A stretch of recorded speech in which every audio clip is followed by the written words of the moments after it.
Let me show you how you can do a cohort analysis like this inside ChatGPT.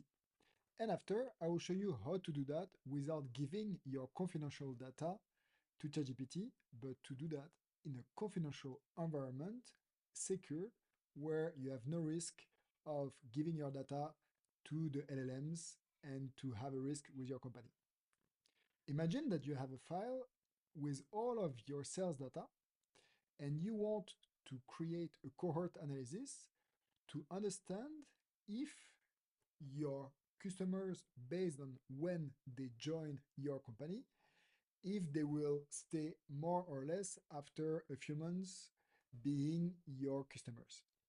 So we have a file with date, customer ID, product, and the invoice amount for every month. So what I will do, considering that I have either an enterprise plan where I can upload my data because ChatGPT says that it's not training on my data and not using my data, or if you have non-confidential data, or if you have fake data. So I'm going to attach the file,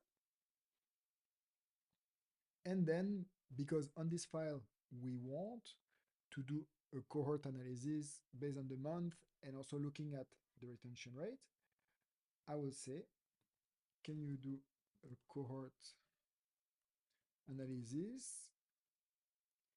I will ask visually by month on retention rate. Let's see what ChatGPT can do for us. So as you see here, analyzing is ChatGPT reading the file using Python for it. And now ChatGPT is working on it.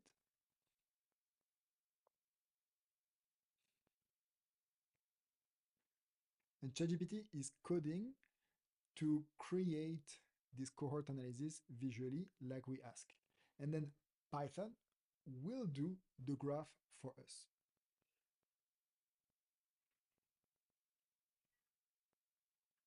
That's it. Now we have our cohort analysis with the monthly retention rate. And we can see, for example, that in August here, we had quite a bad cohort compared to the rest.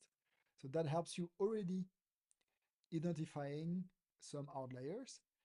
And also, if you wanted to do that in Excel, you will have to calculate special ratios like cohort analysis and retention rate, but also to get this visual, you will have to use conditional formatting, which is really complex in Excel and really time consuming.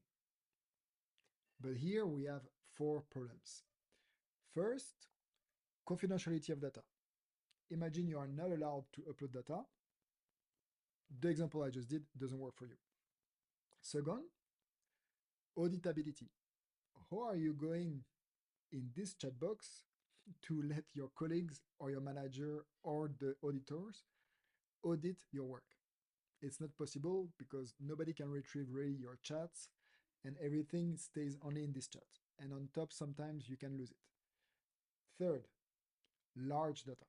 If my file was much bigger, ChatGPT will have problem to handle it and will pop up with sometimes errors.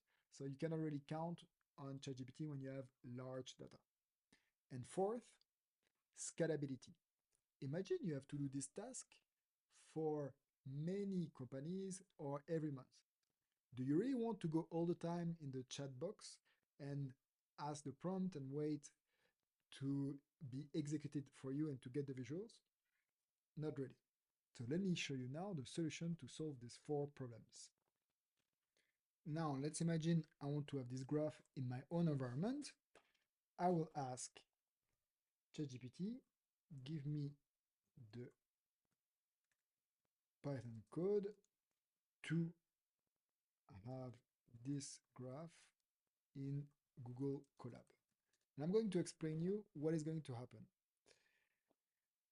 Basically, in Google Colab, it's here.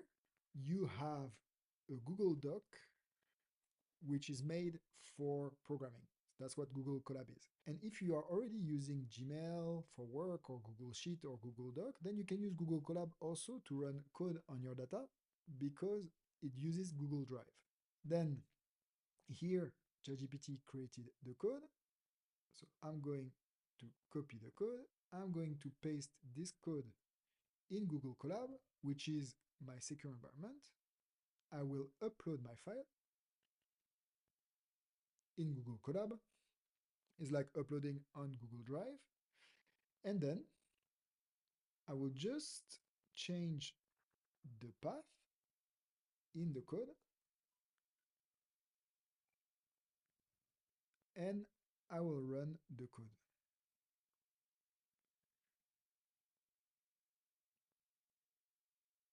And now we see the same type of graph with also the same results.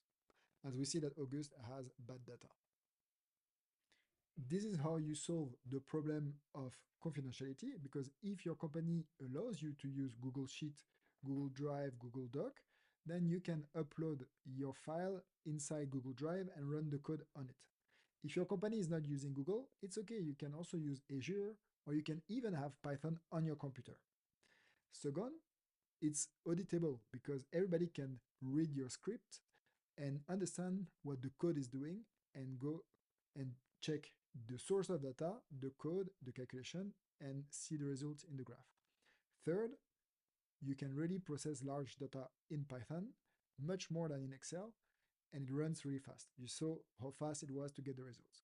And fourth, imagine here, if I have to do that on hundreds of files, I can just explain that this code needs to be run on hundreds of files, and I will get 100 graphs. So that's how you use ChatGPT and Python to automate your finance tasks.